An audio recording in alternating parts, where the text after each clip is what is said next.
Gera Destro, neoconsigliere comunale a Naro, ha prestato giuramento ed entra ufficialmente a far parte del Consiglio Comunale.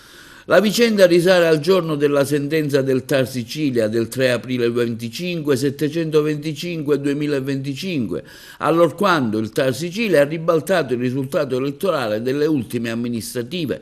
3 consiglieri comunali già eletti hanno lasciato il posto ad altrettanto che non lo erano stati. Pertanto sono entrati in Consiglio Comunale a Naro i candidati della lista Barberi, Lillo Valvo, Angelo Gallo e Gera Destro. Il Tribunale amministrativo regionale ha annullato l'atto di proclamazione di Aurora Chianda, Vincenzo Serravalle e Giuseppe Vaianella. A Naro ricordiamo che si è votato lo scorso 8 e 9 giugno 2024, 3 le liste in competizione: Maria Grazia Brandare, il sindaco di Naro, di cui fanno parte 3 esclusi, Uniti per Naro Barberi sindaco e Magica Naro Dalacchi sindaco, ed è stato proprio Milko Dalatte a uscire vincitore. I consiglieri della lista Barberi, non ritenendo corretto il risultato delle urne, hanno così fatto ricorso tramite gli avvocati Giuseppe Imbiduglia e Girolamo Rubino per chiedere la correzione del risultato elettorale. Il TAR ha fatto ricontare voti ed è saltato fuori che la lista collegata a Barberi aveva raccolto una preferenza in più e non 7 in meno rispetto a quella del candidato Brandara.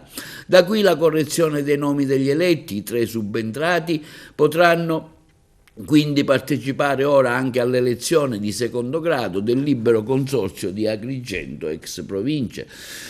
Gera Destro torna così dopo 30 anni al Consiglio Comunale, è stata già assessore alla Sanità, Territorio e Ambiente nel corso della seduta dello scorso 14 aprile.